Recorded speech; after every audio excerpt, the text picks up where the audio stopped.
really, really good class. Several good calves in here that Spencer and I really like, all the way down really through 5 and 6. I like all those calves, but these two out in front of me hit us the hardest, and there's a little bit of back and forth between the two of them, and I think some discussion for us. Whenever you stop and you step off the cattle at this view right here, our class winner is bar none the best in terms of his balance and the way he pieces together. I think when you compare him to the steer right behind him and start up front, just in terms of his neck set and really his shoulder into his knee and the angle and the set of it, he's set back and I think more correct in the angle of his shoulder and his knee and stays more within himself. And then from there back, as you study his top line balance, he's way more consistent in terms of the way he transitions out of the backside of his shoulder, his length and levelness from hooks to pins, and then you go to the ground. I love his stoutness of bone work, and I think he handles with enough shape up high. He's got plenty of finish.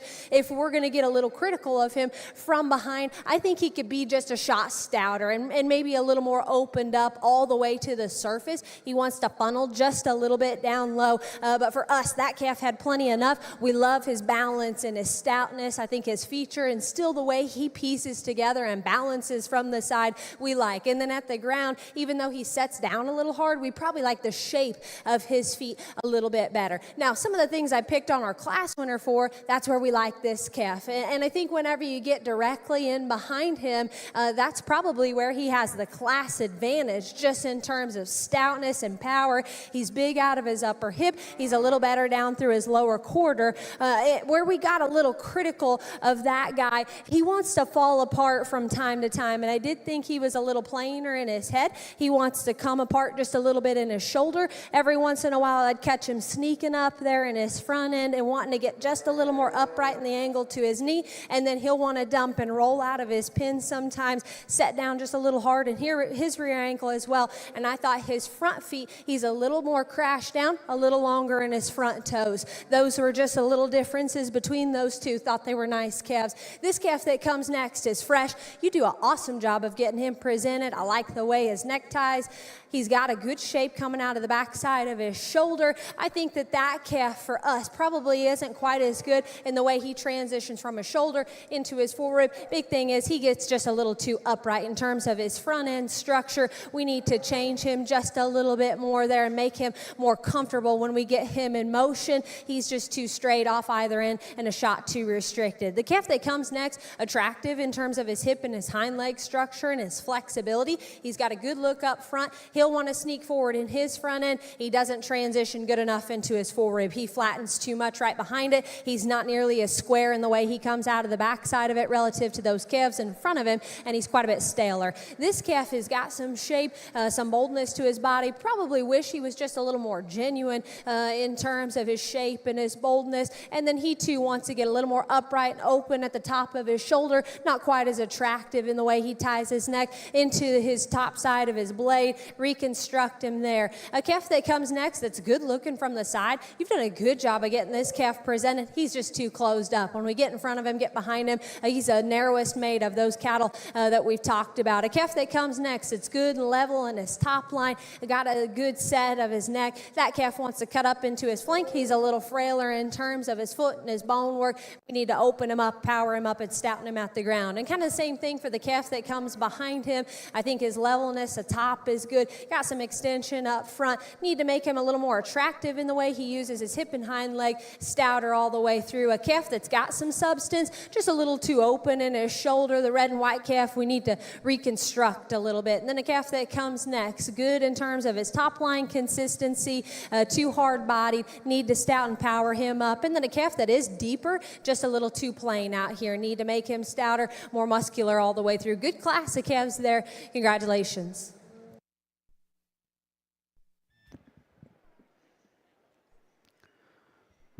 Congratulations to your Class 9 of your crossbred market steers. Your class winner, Denver McKay from the Mulhall Orlando FFA, followed by Jaden Eastwood from Caddo 4-H. Third, Sailor Norvell from Ambrosville Cassett FFA. Fourth, Hadley Bell from Bristow. Fifth, Brock Fletcher. In sixth, Denver McKay. Seventh, Grady Smith from Moreland. Your 8th place, Weston Simpson from Drummond. 9th, Gunnar Warren from the Cleveland County 4-H. 10th, Cassidy Collins from Tishomingo. And 11th, Joe Seeley from Tuttle. We'll now make our way to Class 10 of your Crossbred Market Steers into show ring number 1, Class 10 Crossbred Market Steers. Folks, you may want to tune in. Class 10 got an awful nice set of steers just entered the ring, from blacks to golds to black and whites. We got a little bit of everything. We got here. a little bit of everything, color, but not a lot of variation in quality. A lot of good ones in this class. This Class 10. 1428 in Class 10 here to 1465. 1428 to 1465. We got Corbin Robbins from Chattanooga, Kaylin Kogajon from Drummond, Lillian Masters from Morrison, Carson Young from Yukon, Addison Heidig from Hennessy, Kelton Arthur from Ripley, Mackenzie Hadlick from Hennessy, Chloe Golbeck from La Mega, Josie Jones from Altus, Cambry Kinman from Cachet, Teos Heck from Lata, Jackson Whitman from Pahuska, Mark Shinatsky. Boy, that's a tough one. That's a tough one. Whenever the last name is more than half vowels, it causes problems. Whoever you are, we're not making fun of your name. I'm making fun of Corey, and I'm just glad he got this job. Yep. He's from Garber, Mac is. Keaton Slover from Tishomingo, and Paitlin Cohn from Hennessy. Yeah, nice class. Class 10 of 14. Definitely in the meat of the show.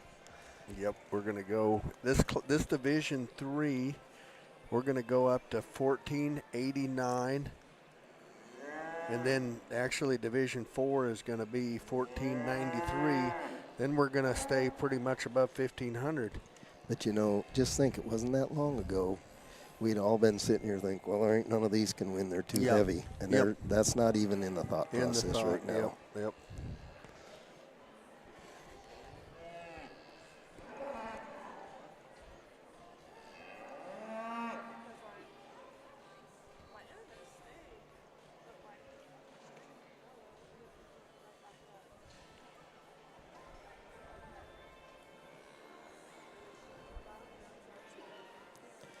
Oh, Kelton Arthur just about as tall as Denver McKay, isn't he? Boy, he is, yeah. Didn't realize maybe how tall he had gotten. I was talking to him at Maine Junior Nationals last year on Walton. He come up there, and he's on the Maine Board of Directors, and asked him what he was going to do, and he thought his dad told him he had to get a rig. He could trade show steers on the side, but he thought he'd do something in the insurance sales business, and then trade. Whoa, boy, I tell you what. Yeah, he got him a little. I think he nicked him a little bit. Yeah. Kelton steer ain't digging the being felt. Macy's looks in. Yeah, he ain't liking that at all. No. Yeah, I think he's going to have to give up. He's going to get pinned up against the I'm thinking the I'd just wall call there. that one. He looks to me like he feels good. I think it. Oh, watch out! Yeah, Golly. He's giving it the full effort. Boy, I mean to tell you. Spencer will come back. I'll guarantee you. He'll take the foot. He's determined to handle every He's one handled of them. every steer, and Macy too. Yep. But I hope neither of them get kicked, because that kid. I think that first time, I think he might have. I think he nicked him his on the leg knee just a maybe or little something. bit. Yep. I got nailed last year just walking behind one. You and did. just caught my knee, but it didn't really hurt. Yeah. It was at the very end of the kick, but he didn't have the full throttle force on of the law on it, I guess. And Mm-hmm. My golly, we'll have to get a pair of Kent kicks down there and get Parker Henley. get the human mule Yeah, in the there. human mule. Get him backed up into him and play defense. He's got to be so proud of you right now. Guy judges a national champion judging team and judges every major show in the land, and you got him pegged as the human mule. Yep. Boy, I mean, that calf pulled back hard. He don't like. About 4 seconds into it, that calf's like, I don't want to mess with this guy. Yep. Spencer wants to handle that calf in the worst Boy, way. he does now.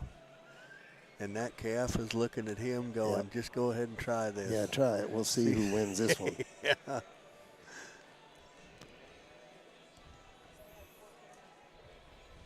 There, How much emphasis how much do you think you truly learned doing that? not a lot. Yeah. But truthfully, I'm just being blatantly truthful. Yeah. So the year I got to judge this with Paul Clapp, Yep. Paul's I'd take a bullet for Paul Clapp. He was my mentor. Sure. And he got quite a bit of criticism the year before I came in there and did it with him his last year because he wasn't handling any of them. Yep. And I said to him, I said, Paul, he said, what do you hear on the sidelines? I said, well, I hear a little criticism that you don't handle them, knowing we were going to judge them together. Yep. And he said, well, you don't ever see a fat cattle buyer go into a feedlot and handle them. Handle fat cattle. Yep. And I said, I agree with that, but this is the show ring. And what do you learn? I mean, you can learn if one maybe looks fat and is bare-ribbed. But as far as being so intelligent that you know exactly what's under that hide, yeah. I'm not. Yeah. Yeah. And I'm not going to disparage anyone else, but Well, you can tell by chest floor and body and flank, and you can kind of tell, and that's what I just have always thought. To me, it's more of a show. You're doing it to make sure the people saw you do it, not so much of. Yep, and I do think it's important. I don't think you'd ever want to judge a market steer. Yeah, without doing it, but and it's on occasion, and I know I've been criticized for this. Very seldom, but once in a while, I'll handle a prospect steer because these things are so wicked hairy that you're like, okay, am I looking at hair or am I looking at cow? Yeah, You know? Exactly. So I don't really think you need to be handling prospect steer too often, but it's part of the show, and there's no doubt.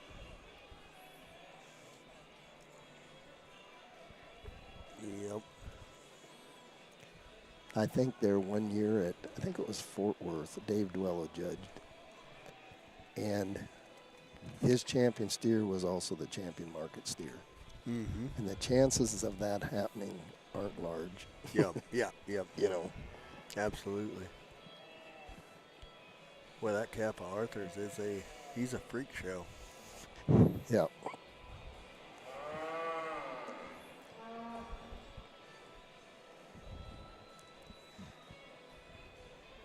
Yeah, Kelton's leading a black and white one. Who was the girl that come in second with the gold steer? That was Kaylee Cocajohn from Drummond. Cocajohn girl, yep, really nice steer. He's a really cool color. What color do you call that? I mean, I guess he's gold, kind of. but he's pretty cool. Yep. Pretty cool colored. A little hard to describe. big Kind of a stout darker calf. gold. Yep.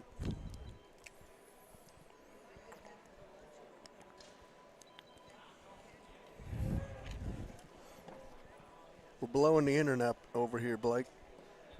Did you have it go down over there?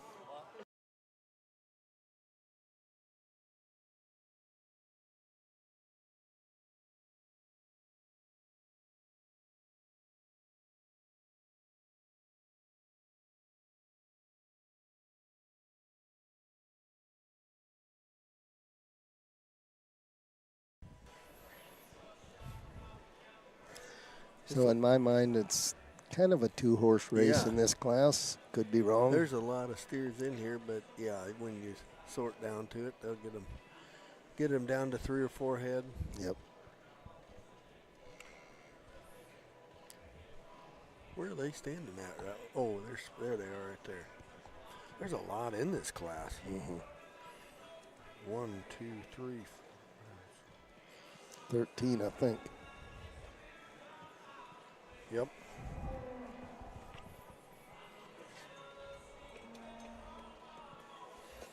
So we're getting real close to them start peeling some off here, folks.